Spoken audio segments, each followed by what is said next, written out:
as well. Okay, so now we're recording to make sure that's up and running.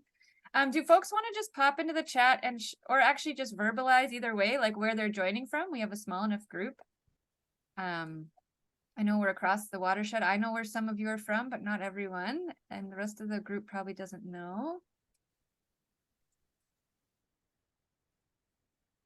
Lloyd, you're in Copper Harbor today. Nice. Courtney's in Thunder Bay and Sault Ste. Marie connection. Sarah's in Thunder Bay. I'm also in Thunder Bay. Great. Amelia, I'm glad you've joined us here. Welcome. We're just putting in the chat where we're joining from today. Charles is in his office at Lakehead in Thunder Bay. Chloe's in Thunder Bay. Thanks, Susan. Yep, traditional Terry Fort William First Nation, Montreal. Awesome. Thanks, everybody. We're so glad you're here. Thanks for sharing. And we'll put the recording up afterwards on our, we have a YouTube account, and then we also post it to our website where it might be a little easier to find. David, how's it coming on your end? It looks good on our end. Yeah, I can proceed. Okay, great. Go ahead and take it away. Great. Good afternoon, everyone. I'm David Thompson, Director with RAIN, Rural Agriculture Innovation Network. Joining me here is Lauren Moran, also with RAIN. Lauren's going to be talking about a different project that was supported by Lake Superior Living Labs Network, but I'm going to be covering one that we started earlier this year. So a bit more about RAIN. Our mandate is to build more resilience in our agri-food sector with a focus here in Algoma District. And so we accomplished that through applied research projects, such as the one that we've developed here, and also through agri-food development programs and projects. So we've had the great pleasure of collaborating with Thunder Bay organizations over the years at Lakehead University, Charles, as well as Dr. Tarlok Sahota, and the Thunder Bay Food Strategy. So I'm going to be talking about one that we worked with, the food strategy in particular. We're a division of Sault Ste. Marie Innovation Centre, one of a regional innovation centers across Ontario, and we were established in 2013 with support from Nordic Institute, which is a community-based research institute at Algoma University, and they're also part of the Algoma University Hub, or Algoma Hub, out of Sault Ste. Marie as part of Lake Superior Living Labs. So the project that we received funding for and that we're continuing to develop is this linking public food procurement and regional food systems. So this was a joint effort.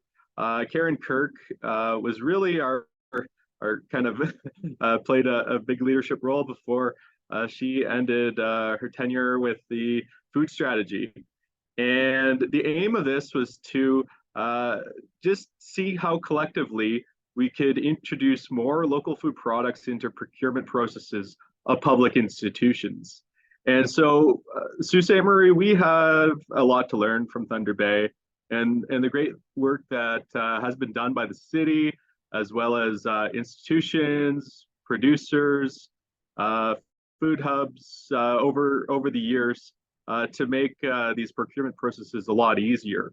And so with this in mind, we found, like, let's join forces to see, just where we could take this further. So our first phase of really this project was just to kind of get started with doing some engagement and a needs assessment that was started off looking at a number of different databases that were through the Northern Policy Institute, with some of their tools that they put together. We also wanted to collectively gather a group to see if we could develop a bigger project, and I'll be talking about that bigger project as I move through this. We also wanted to ensure, we aligned with the goals of Lake Superior Living Labs, and this project certainly did that by promoting more regenerative social ecological systems and sustainable practices as we encourage the growth of the regional food system in the Lake Superior watershed. So the first thing we did with this project is we felt it'd be good to have a lot of stakeholders together to hear from producers that have had success with making connections with institutions and with wholesale markets. And so we called that Wholesale Connections. We had a webinar with a number of producers, and I'll kind of share a little bit about them. The first was Jeff Burke. Jeff Burke runs Brill Creek Farms out of Thunder Bay. And with their farm, they've really expanded to value-added products. They've diversified from just growing crops to producing milled flour, canola oil, and baking mixes with the the different grains that they process on the farm. In his talk, he really emphasized the importance of understanding the retail markups at play, especially when it comes to becoming, a profitable enterprise over time. And also, he really emphasizes a really good open communication, being pretty flexible to the needs of institutions. He also developed different mixes, like dry mixes, that would better cater to the nutritional requirements of the public institutions, and that being schools. And so he was able to really demonstrate, that ability to adapt, right, to the needs, even being a farmer with, just having one crop every year, but being able to just to adapt to the ongoing needs. The next was Mike Visser. So Mike Visser, he runs a veal farm out of Thunder Bay called My Pride Farm. He really shifted his focus from direct to consumer to wholesale. And he did that by forming a key relationship with the local nursing home, Pioneer Ridge in Thunder Bay. With that relationship, it became a big customer for him. So about 55% of his product is going through this wholesale channel through the institutions. And so he really emphasized, that the importance of having that bigger customer, because, with his time as a young farmer, he didn't have a lot of time, right, to go to farmers markets and spend all that time. But he really saw his business differently, right, where they were, the processing, the distribution is all factored in to his cost of production, and him being able to scale to meet this demand. Another one was Peggy Bailey. So Peggy Bailey's from our neck of the woods on the other side of the lake. And with her, she really emphasized in her talk doing the hard work of cost of production analysis within the farm, so that she was able to better identify the most profitable crops that would go to a wholesale channel, because with their farm, they still wanted to maintain that good direct to consumer standpoint. So she also reflected on her getting into the selling seeds business as well in a contract production format, which is another interesting, form of revenue for her farm. So there was just a few of these points, and I'm just going to play a video, which just has that, just very snippets from the webinar that I thought were pretty interesting.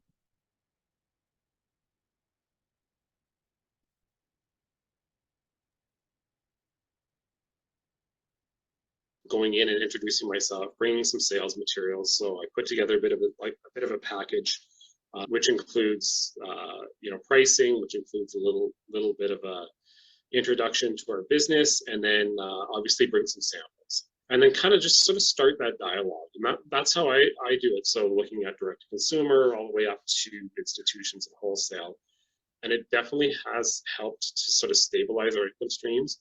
And we really noticed that during the pandemic. So during the pandemic, there was a huge shift as a lot of restaurants and bakeries were closed or very limited because of limited capacities or whatever happened. So we lost a lot of those wholesale customers. But by having institutions that were still buying, by having retail stores that were still buying a lot of products, that sort of was able to stabilize that industry. It's really helped to help our business grow. One interesting thing is when the pandemic hit, the institutional sales were the only part of my business that was not affected. So that was a big benefit. One common thing that I have heard from producers over the years is they say they can't afford to sell their products at a wholesale price, and that they are scared that other people may be making money on their products. I've always looked at this differently. When I look at the price of my products, I break it down into 3 different categories. The first being the cost of production, secondly, the added cost of processing, and then finally, the amount of time, cost of storage, delivery, and effort exerted marketing the product. For instance, selling directly to the city nursing home, I have a guaranteed sale that happens every 4 weeks, only spend about an hour packaging and delivering over 300 pounds of meat, and therefore I'm able to sell my product at a more competitive price because there's a lot less energy exerted to make that sale. And it was in 2019 when we did a really detailed cost of production analysis of all of our vegetable crops. We were able to identify our top crops that we were confident in our ability to grow and get the best profit from. And so it was through doing the cost of production on the veg that we were able to confidently say, okay, we can go into these larger wholesale markets and move larger volumes on a consistent basis in the summer. This was reiterated by all of the other speakers, is that maintaining great communication with your clients is so critical. I've found that the better communication we can have with our customers, the more stronger the relationship is. And when that communication breaks down is when we can come into challenges. So maintaining that connection is really important. So after we had the webinar, we got a lot of good insight, just from those 3 producers as to some of the challenges, right, of scaling up to wholesale in Northern Ontario, with these 2 different markets in mind, Northeast, Northwest. And so that led us into developing a project proposal, which is a collaborative between Thunder Bay Food Strategy, RAIN, Northern Ontario Farm Innovation Alliance, College Boreal, as well as the Greater Sudbury Food Policy Council, where we wanted to greater understand these unique challenges, but also we wanted to have a focus of developing and testing interventions that we could be doing so that we could increase the amount of local food procurement through these wholesale channels. So this project was in direct result of this earlier background research and development we did earlier this year in support from the Lake Superior Living Labs Network. The research and the project is there's 2 principal investigators out of College Boreal, Gassem and Sabine, and RAIN and Thunder Bay Food Strategy. We're a partner with this project. So the context and need really around doing this project is, from rising food insecurity, as well as a significant push for local food systems development within national food policies, and the potential from public food procurement. There's a great desire, right, to see more regional food producers to be able to scale up to meet wholesale demands. With this project objectives, the first step really is around identifying the barriers. I mean, certainly we got one slice from those producers, but the food system across Northern Ontario, with the complexities of distribution, transportation, and also the challenges on the procurement side from institutions, we wanted to greater understand the barriers. We also wanted to develop and test these more practical interventions. So just one example of an intervention, that we've done in the past is networking events for business to business. We've recognized that has been successful, And that's one of a few interventions that we would like to do through this project. Another is to get more tools for institutions to be able to realize how their policies can change at the institutional level so that they could encourage more local food procurement, and whether that is a standpoint of changing a policy that may inform a contract that they have with a food service provider. With the timeline of this, we've launched this year in 2023. Next year, we're going to be going through developing and testing those interventions, and to have more local food procurement knowledge and some of the evaluation of that through this project through 2025. So here are our partners with this project that you'll be hearing more about. We also encourage everyone to follow more about this project by going to our website. You can sign up to our RAIN newsletter, where we'll be posting more activities about the project, and you can also watch the rest of the wholesale procurement video on YouTube, the full episode, not the snippets, just through scanning that QR code with your phone. So that concludes my presentation. I have to run, but I could take a quick question if someone has one. Yeah, great. Thanks so much, David. It's helpful to hear about. Yeah. Does anyone have a question on this project specifically? David won't be here at the end. Charles, go ahead. Hi. Thanks for the overview. It's a great, obviously, I'm very supportive of this project. It's excellent. Looking forward to see where it's going to go. One of my questions, I don't mean to be overly cynical with this question, but some of the barriers that it sounds like you've identified are really big barriers. They're important ones, especially ones like transportation and distribution. And as long as I've been here in Northwestern Ontario, that has been one of the biggest barriers, to get. And there have been projects or initiatives, at least like over the last 10 years and even before that, to do, whether it's co-ops or various kind of grassroots distribution schemes. So I'm just wondering, this is an honest question. That's why I say it's not a cynical question. Like, in terms of like this next phase of the project, like what's different now? Like, how do you think some of what you're learning from what you've done already and where you're going with this project, like what are the opportunities to kind of think differently about these issues that are not new to this region, but important? Yeah, it's a very good point, Charles. Like I think just in the last year, there's been a lot of shifts, particularly like in the Northwest, right? With Loudon's, right? That big wholesale company, with them closing down, right? And so in light of like some of that shifting, right? There could be like a few different ways of seeing it, I guess, right? Whereby if something's breaking down in that distribution system, right? Then it's one way to be thinking like, well, this is like a hopeless cause, right? Like these costs are just going to keep increasing, right? And there's going to be, maybe more people or more companies from outside, maybe setting up to like kind of take over and to like try to fix these food systems problems, but we're just going to see increased costs.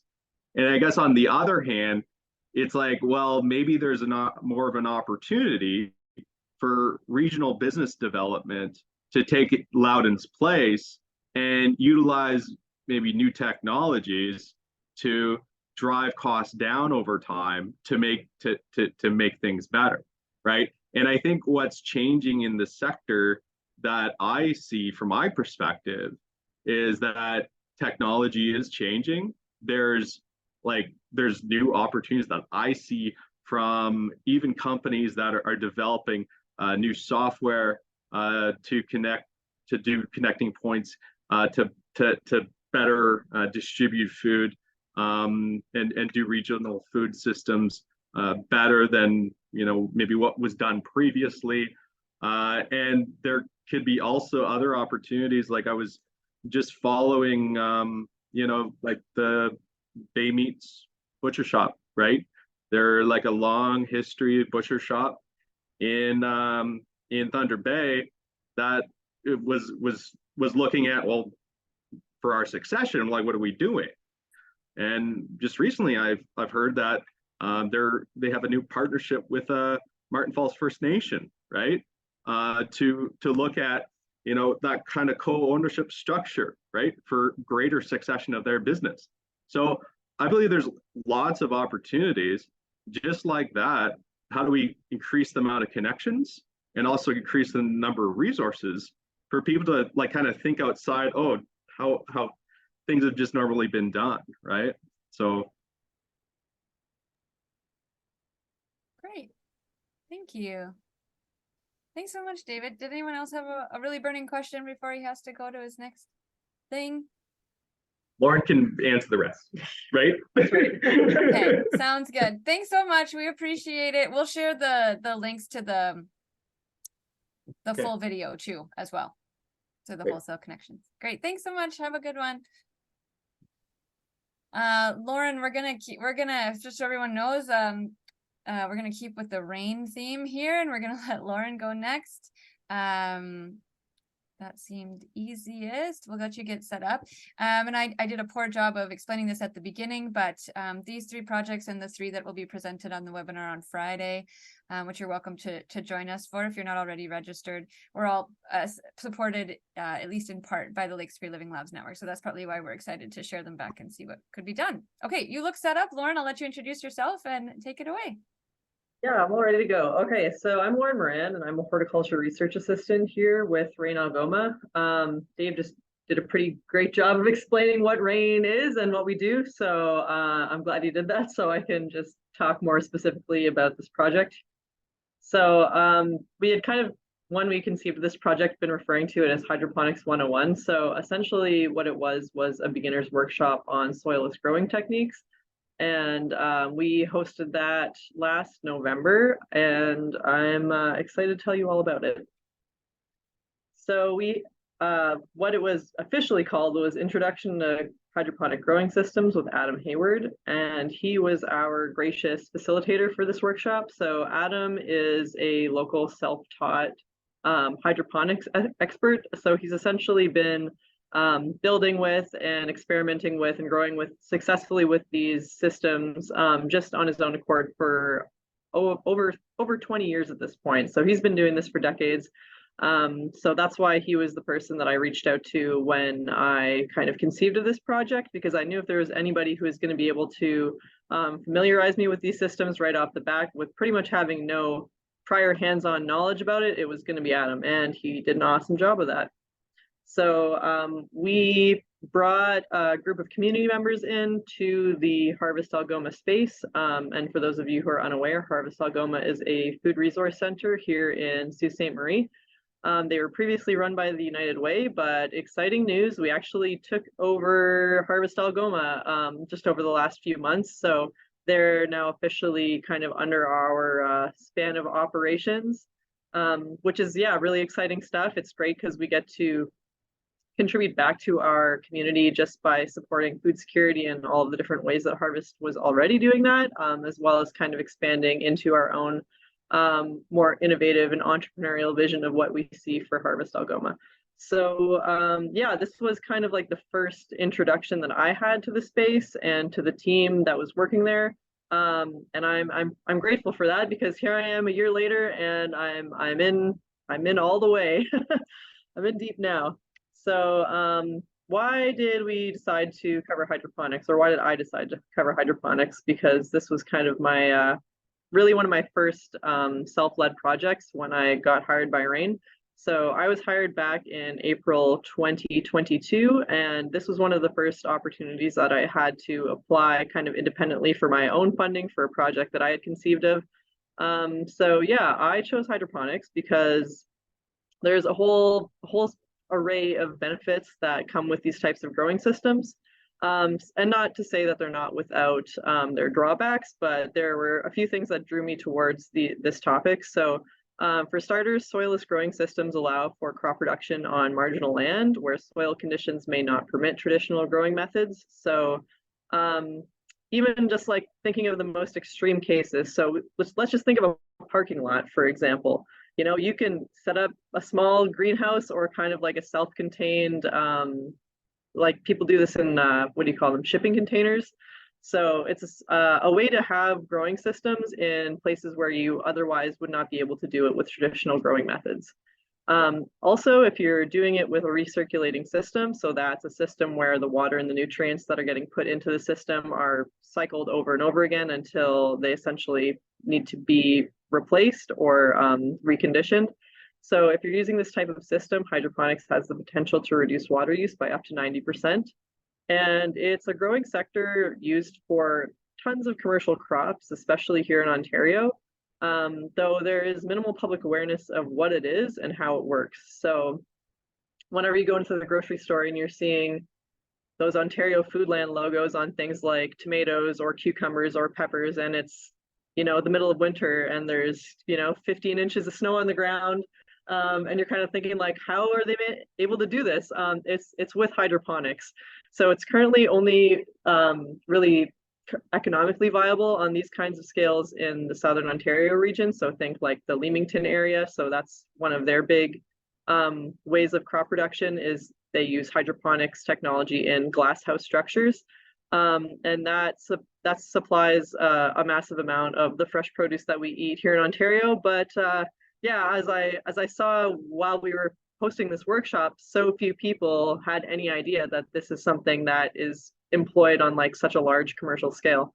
So yeah, I thought that it was a good opportunity to just teach the general public about this technology. And it's actually, it's a, you know, it seems like a new technology, but realistically, soilless growing systems can go back like thousands of years. Think like the Hanging Gardens of Babylon and that kind of thing. Like we're essentially just creating a new take on these kinds of systems that have been around for millennia.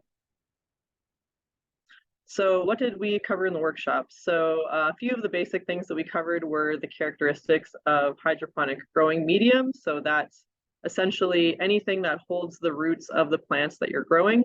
So there's quite a few different types of it, whether that's like cocoa coir or rock wool, which is essentially what like insulation is made out of, or even just straight in water, as my cute little infographic here is showing.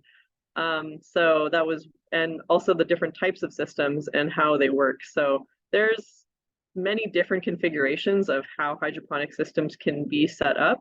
So we covered kind of like the basic ones that are more commonly used. And yeah, if anybody has any more curiosity on what those are and what they look like, I'm happy to talk more about it towards the end of my presentation. So we also talked about the basics of supplying proper nutrition to plants when using soilless growing systems. So obviously it's not just as simple as sticking the plant in water and then it's going to just do its thing from there. You have to, because you don't have the soil with organic matter or that kind of thing, you have to supply the nutrients with nutrient solution. And those usually come in the form of like a liquid or a powder that you would dissolve into a liquid and then add to the water that you're feeding to your plants.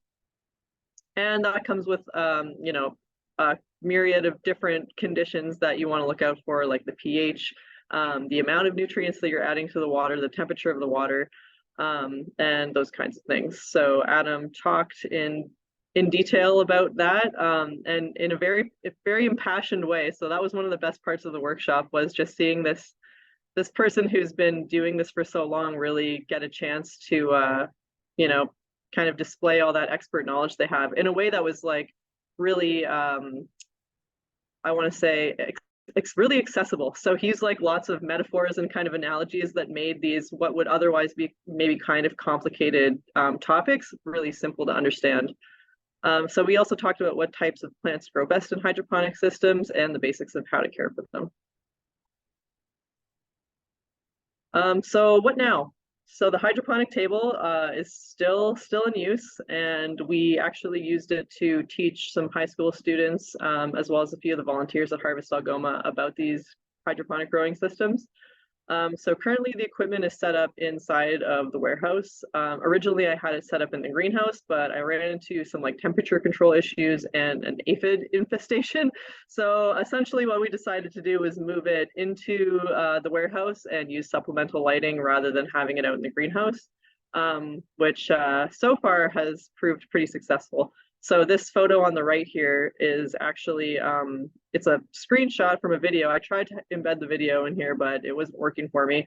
So this is some of the butterhead lettuce that I grew in the system that I have set up in the warehouse. And yeah, with the supplemental lighting in there, it's like, as you can see from the photo, it's growing real lush. So one of the cool things about hydroponics is once you get it set up in such a way, it's almost like a set it and forget it situation. Like as long as you're coming in to check on it, you know, every couple of days to make sure you're not, you know, running out of water or whatnot, then yeah, it's self-watering. Everything's on a timer. The water gets circulated in through the top, it drips down into the root zone, and then it drains back into the reservoir, which is like the main tank where the water and nutrients are stored.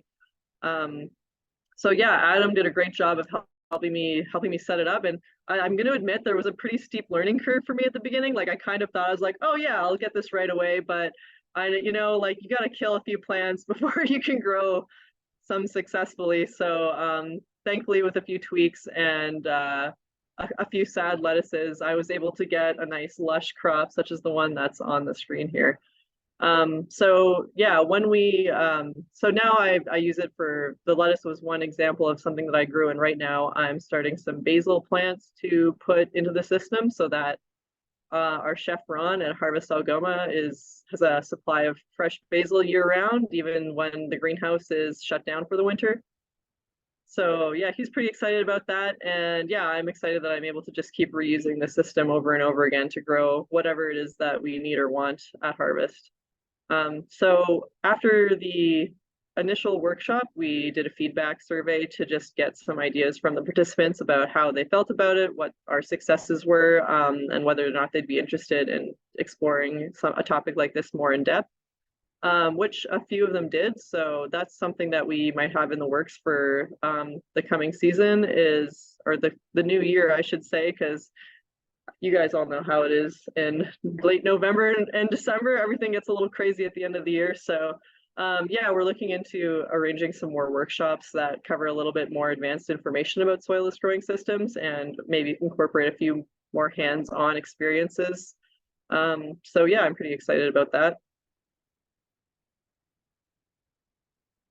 Oh, geez, I skipped a slide. So yeah, I just wanted to take a moment to recognize our project partners. So thanks to the Lake Superior Living Labs for providing the funding to be able to arrange the workshop and do this kind of knowledge mobilization work. Also, shout out to the City of Sault Ste. Marie. Their Green Initiatives Fund was the main source of funding for supplying the actual physical equipment needed to set up the hydroponic system.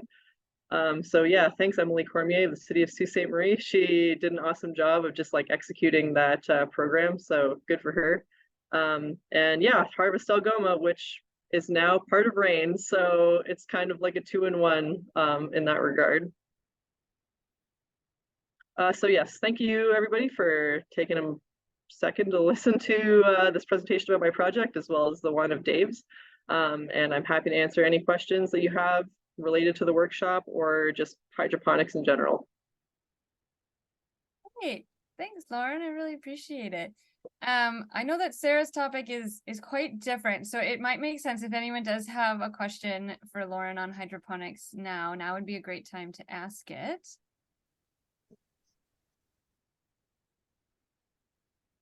Does anyone other than Charles have a question? Courtney, did you go to talk? Okay, Courtney, you sound... Yeah. So this is really exciting, Lauren. I'm from Echo Bay and very excited and and passionate about local agriculture, especially in the Algoma region. So I'm really excited to hear about all this work. And I was wondering if there are plans or if there's been discussions about extending this kind of work down to some of the down the line communities, down to Thessalon, down to Blind River. Just curious to know about some of those connections, if it's an interest to build them or if they're being built already. Yeah, absolutely. So, yeah, now that you mention it, we have been in touch with Nuganon, which is like an indigenous service provider that they actually are now in ownership of the biocenter. That was I think it was like the Natural Resources Canada. It used to be growing like little seedlings and stuff like that for forestry.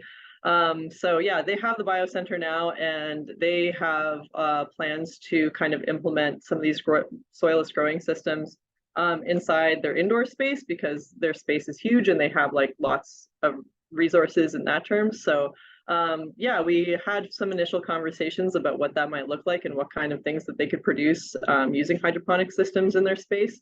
And they also have like tons of like smaller polytunnels, like similar to the one that is in the background of my picture here. So yeah, we're kind of still in their initial phases of like developing that space, because it had kind of just been like left to, I don't want to say left to rot, that sounds kind of bad, but it was defunct for a long time. So there's quite a few like upgrades and kind of infrastructure adjustments that they need to make to be able to take it on in like a bigger scale. But yeah, it's exciting to know that there are folks who are interested in kind of implementing this technology on a bigger scale to directly feed communities and the clients that they're serving. So yeah, that's one example of it. Thanks for the question, by the way. That's Thanks. awesome. I also have a question, but Charles, you can ask yours. Go ahead. No, go ahead. I'm happy to hold off or wait. Okay. Lauren, I wonder, so a lot of people around here do hydroponics too, or people that we know in Minnesota, and then some folks who have been in it for a longer time have decided that it's like not worth the energy. Like there's so much energy input, especially in a really long winter, that they've concluded anyway that it's not worth it. And then I share that idea also with another idea that when I was in Iceland, they just for a vacation made a point of like going to some of their greenhouses, because they're using this, but they're using geothermal heating and geothermal energy, right? And so then that carbon footprint is much lower to be able to grow, you know, these foods that we know are tasty and good for us, but wouldn't, you know, need a lot of energy input. So I'm wondering if, like, I know that Iceland is a very different geothermal footprint than we do here, but you know, in theory we can use heat pumps here as well. So I'm wondering if you know of any examples of people using that sort of technology to reduce the energy input in more like on Turtle Island anywhere. Like, have you heard of any examples, or is that like on anyone's radar, or is it I guess I'm wondering what you think of that. So yeah, actually this gives me a great opportunity to talk about another project that we have ongoing right now. So some of you may or may not have heard about the Homegrown Innovation Challenge that was put forth by the Weston Family Foundation. So we're actually working in collaboration with a couple of other firms, including actually Collège Boreal, who was a partner on the project that Dave was talking about, to essentially kind of reinvent greenhouse technologies in a way that makes them like that reduces their environmental impact to virtually zero. So yeah, we're working with a company, Agri-Tech North, out of Dryden. So Ben Fegan, he's the CEO there, and he has essentially conceived of this greenhouse envelope technology that is like a super insulating envelope that would essentially allow for growing in a greenhouse year round, even in like subarctic temperatures. And he's also got a couple other components of that project, including like a novel thermal management system that would use like a thermal fluid essentially to capture the heat energy that would normally be wasted and just exhausted out of his like indoor farm, because that's what they're doing right now. They have like a vertical farm indoors in essentially a warehouse. So they're developing technologies with, I believe, Western to create these thermal management systems that would recapture that waste heat and pump it into the greenhouse, so that even when it's -30 outside, it's still, you know what I mean, a decent growing environment that you could grow all year round. And that's not specific to hydroponics, but there's also a hydroponics component of this whole project as well. So we're designing essentially an A-frame racking system that would be implemented in this novel envelope to it's a form of vertical farming essentially. So it's using that vertical space, which is another great thing about hydroponics, because when you're not dealing with the weight of this saturated soil mass, you can start growing up rather than just having to grow on a horizontal plane. So yeah, there's all sorts of exciting developments in the works, and like I hope to be able to come back to you guys in like a year or two from now and be like, wow, we're commercializing this like super awesome technology that's going to let us be able to grow in a greenhouse environment in a hydroponic system like year round, even if you're like in the Northwest Territories or in the Yukon or, you know, up in Nunavut or anywhere in like even here in Ontario where it gets to be incredibly cold. So yeah, like I mentioned in my project or when in this presentation about how there's only right now a very small area of Ontario where it's actually economically viable to do this kind of growing. Yeah, we're hoping to expand that nationwide. So we'll keep you guys updated on that. Sounds good. Thanks, Lauren. Charles, in the interest of time, is it okay if we move to Sarah and then we can come back to you? Yeah. Thanks so much. Sarah, I'm gonna let you, Lauren, thank you so much for your presentation, answering our questions. And you'll still be here at the end if we have time for more. Sarah, go ahead and share screen or do whatever you want. And I will spotlight you in a second. And I'll let you introduce yourself and take it away. And we'll leave a couple minutes for questions, hopefully, and we'll go from there.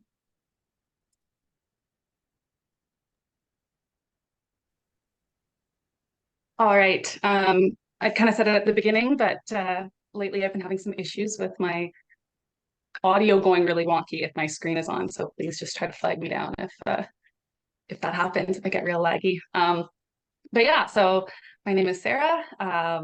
The Living Labs Network funded part of my thesis research, which I just recently finished. My master's is called Toward Foodsheds, Reimagining Food Systems in the Lake Superior Watershed. So I'm going to tell you a brief bit about that. For those of you who are at my defense, this is essentially a condensed version of that. So hopefully it's not repetitive. But I come to this research as a settler born and raised on the North Shore of the Anishinaabe-Gichigami, Lake Superior.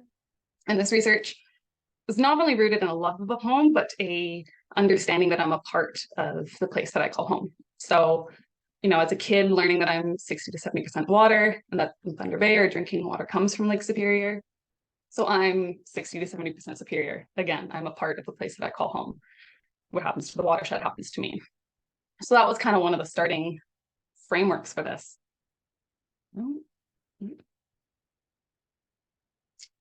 But beyond that, this project really kind of started based on reflections of my own experiences, conversations I'd had with other people, and the idea that we live under these systems that can feel really crushing. So, and like, you know, social and ecological devastation as well. We have heteropatriarchy, military violence, settler colonialism, extractive capitalism, and those can feel really crushing. And I know for myself and for a lot of people, I know so many people who want to work to make these changes, but either get discouraged by these systems, don't know where to start, or start burning out really, really quickly into that.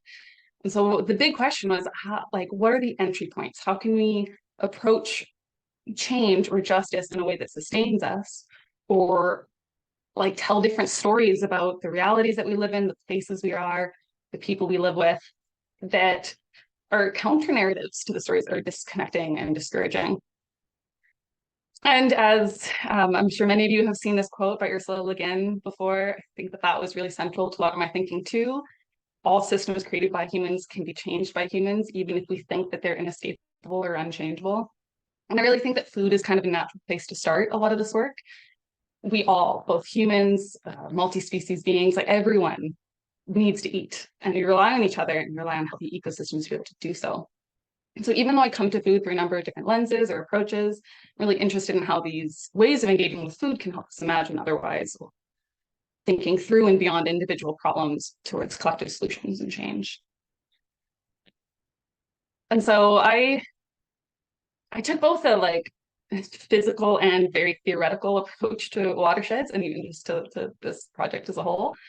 So even though, yes, like a watershed is a area between a height of land that all places flow, I'm really looking at them more as like a place of connection. It's a social and ecological concept. We're connecting people, we're connecting communities, ecosystems through geographies of care. And the choice to use the Lake Superior watershed as the case setting was, there's many reasons. One, practical, I was right here. But a big one is methodological as well. Like I could have looked at a project like this just in Thunder Bay, Ontario, Canada. But because I'm really interested in looking at questions of justice and of change, if I limit myself to those human boundaries, to those scales of colonialism, I can't really say that I'm pursuing justice. I'm reinforcing an unjust scale. And so using a watershed scale instead, it connects the pursuits of change and pursuits of justice to place rather than the boundaries over it, and gives us far regional alternatives to colonialism, at least in theory, if not in practice. And watersheds being nested within each other. Lake Superior has, 200 river watersheds that is within the Great Lakes watershed, which is within the Atlantic watershed, within the global cycle. There's a lot of folks out there who will talk about our bodies as watersheds or as foodsheds. And Shelby, I guess I should have mentioned this, I'll be quoting a lot of my participants throughout this, Shelby being one of them. And I said in the beginning, we're 60 to 70% water, but Shelby was talking about how the land or the earth also has that same percent water. And so water is flowing from the watershed to us and back, from the watershed to the globe and back, etc. We have these flows of water and of care and of all these other things that spiral through these different scales. So our impacts trickle downstream, whether it's pollution, whether it's positive change.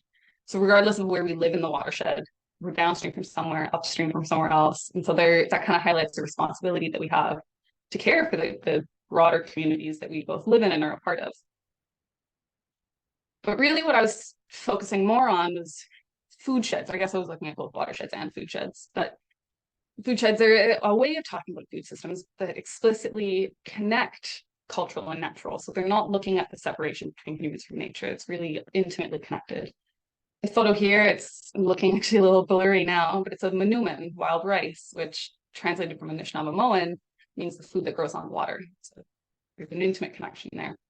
And food sheds don't map perfectly onto watersheds. They're not interchangeable, but they're connected through that understanding that the well-being of a watershed or a food shed or a system can't be separated from the well-being of the communities that live and eat there.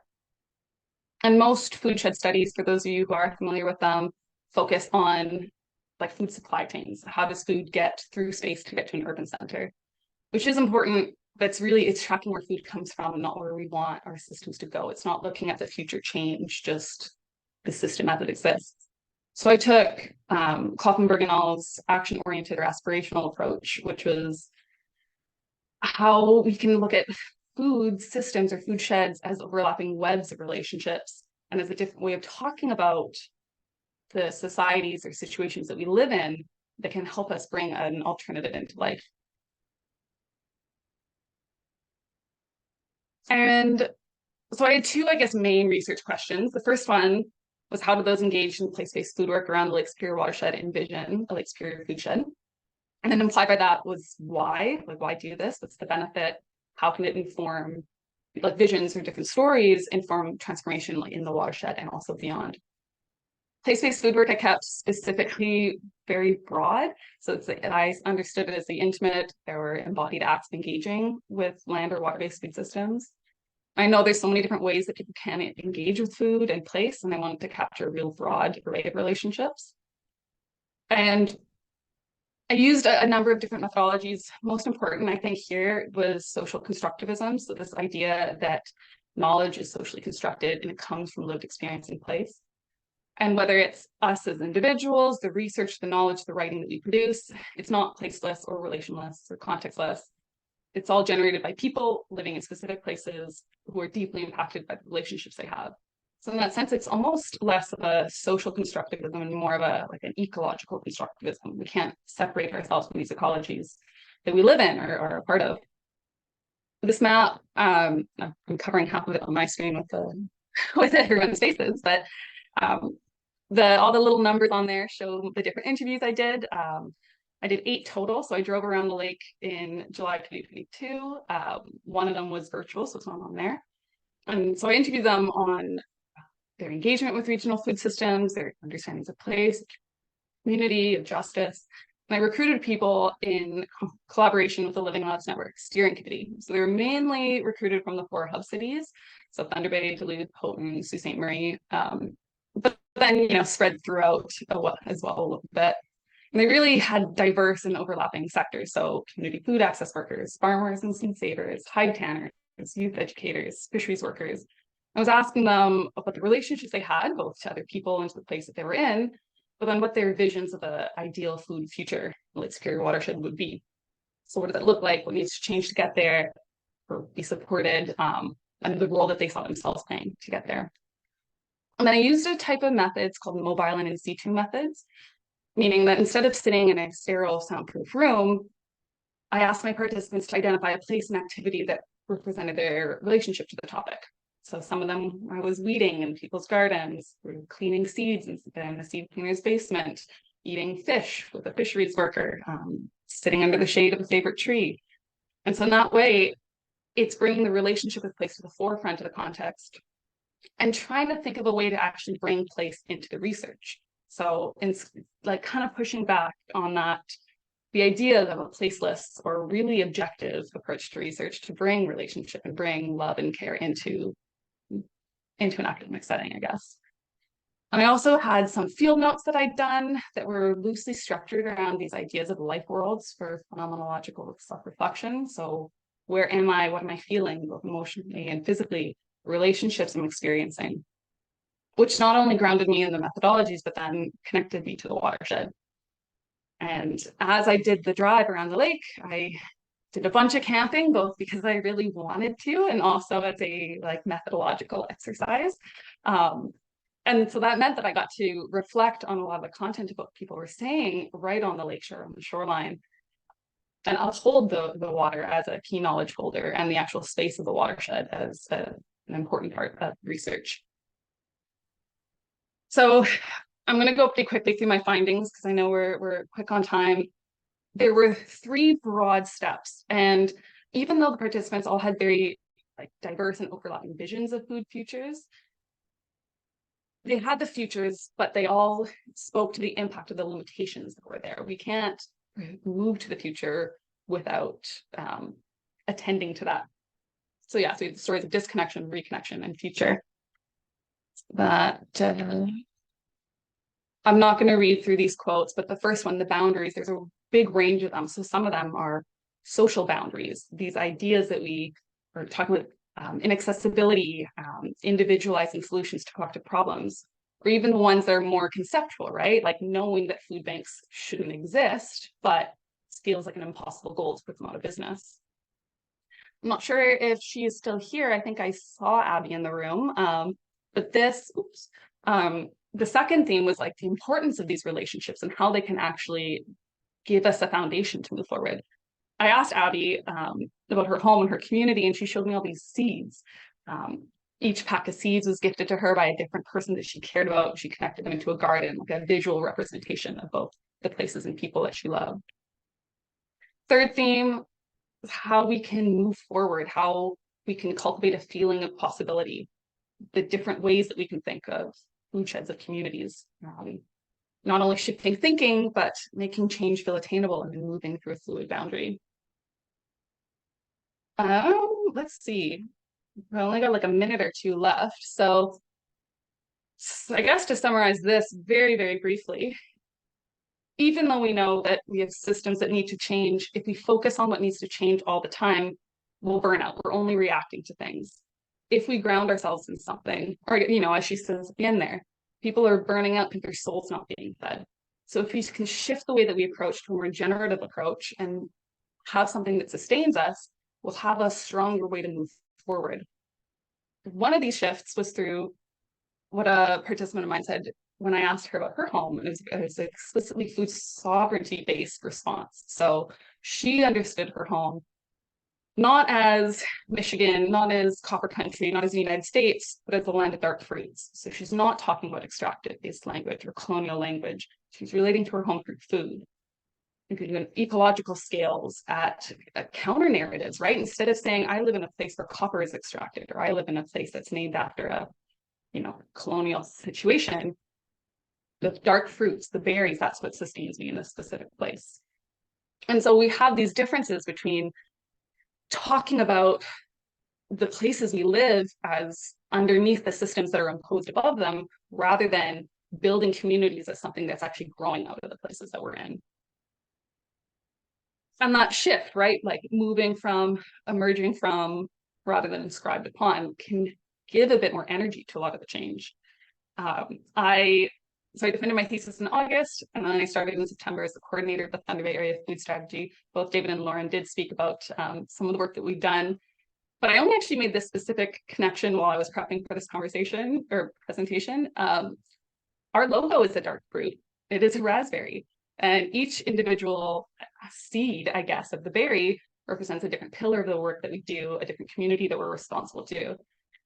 And what you don't see here, and what's not in a logo, because logos are supposed to be small and digestible, but berries don't grow alone. There's branches that connect us to diverse other berries, other places, distinct yet interrelated places and people, connected to the idea of Thunder Bay as a hub city, all these other places that we're, you know, deeply intertwined with. And so, yeah, my thesis talked about how we can't do any of this work alone, and we need these collections of people and ideas and stuff to kind of build momentum to change. And yeah, I don't know exactly where this will go next, but it is kind of nice to see these connections of how I can take the learnings from the thesis and this watershed-based work to bring it to, yeah, generative potential for going forward. So got like 30 seconds till the end. So I hope no one has questions. That's great. Thank you so much, Sarah. We really appreciate hearing about it, all your work that you did. We definitely have a time for a question. If folks have to run, please do. But would love it if folks have a question for Sarah. Go ahead and let us know. You can just unmute and start talking if you'd like, or raise your hand like Charles did. I can wait if someone else has a question. Anyone? All right. All right. No one seems to be keening, so go ahead. You can put questions in the chat too while Charles is talking. Go ahead, Charles. Yeah, so Sarah, I wanted to ask you about kind of this next step piece. I mean, you just listened to some other presentations from David and Lauren about some of their work, and specifically, I'm thinking like the RAIN project around thinking about producers and wholesaling and all these barriers around the region. So I guess my question is like, how does some of those realities and some of those projects potentially fit into your vision of what a food shed might look like? And I'm asking that as a practical question, not as like a theoretical, like what is a dream, but like how do you see like bringing even like hydroponics to some of the regions that you're working in now within the food strategy? Like, what does a food shed look like in that context? Yeah, it's an interesting question. And I mean, there's a few things that come to mind. One of them is like, it's the Thunder Bay and area food strategy. And then there's that ongoing question of like, what is the and area? I know officially we're within a specific area, but if we're a hub city, we have to be accountable to other places. We also, within the census metropolitan area of Thunder Bay, that doesn't necessarily include Sault Ste. Marie, but that's deeply interconnected both with like the types of things that are possible and then just basic supply chains. One thing, even like with the transportation comments from earlier, I know one of the things I've been playing with a lot is these ideas of like asset-based community development. So instead of focusing on the needs, like, okay, we have a transportation problem, so maybe we need better highways or we need more transportation. The asset is, well, we can actually grow a lot of things here. And with hydroponics and other forms of, say, like indoor growing, whether it's greenhouses or things, we have so much sunlight up here. So even though it's extremely cold for a big chunk of the year, rather than spending all of our money on twinning a highway that's not always used as much, put that into building a stronger regional food system. Obviously, we still need good highways, but I know farmers here who they have like hot water pipes underneath their greenhouses, and they're like rolling tunnels, but they can warm their soil up early enough in the winter that they can actually plant in the ground rather than starting their seeds indoors. And other people are like, well, of course you can't grow here. It's still frozen for another 2 months. But there's ways that we can kind of move around these things to like build on the asset of the sunlight that we have, all the different things. Like people have lived in these areas and, eaten food for like since time immemorial. So there's no reason why we can't focus on those assets rather than being like, okay, well, let's cut a bunch of trees and grade the ground and double the highway alongside the watershed. I don't know if that exactly answered it. Thanks, Sarah. Yeah, we appreciate it. Did anyone have any, and Courtney would like to read your thesis, if you're willing to share. She put that in the chat. Does anyone else have any other questions for any of our presenters? I think Lauren can sort of speak to the first presentation as well a little bit. If folks had any holdover questions, just volunteered her for that. But if people had questions from any of the others. And if not, we're a little over time, so feel free to reach out. I think people were putting their emails on their presentations, but if you didn't catch anything, just let us know or put it in the chat now, and we can connect you. Thanks for being here, Susan and Emily and Courtney and Abby and Charles. But I see Charles a lot, so I'm used to that. But thanks, everyone. We really appreciate it. We appreciate your time, and we hope you got something out of this. And the recording will be shared once it's posted, so that you can share it with others if you have people in mind who you think might want to listen in. So otherwise, great. Thanks for being here and enjoy your afternoon. Take care, everyone. Thanks, everyone. Thanks, Rachel. Bye. Thanks, everyone.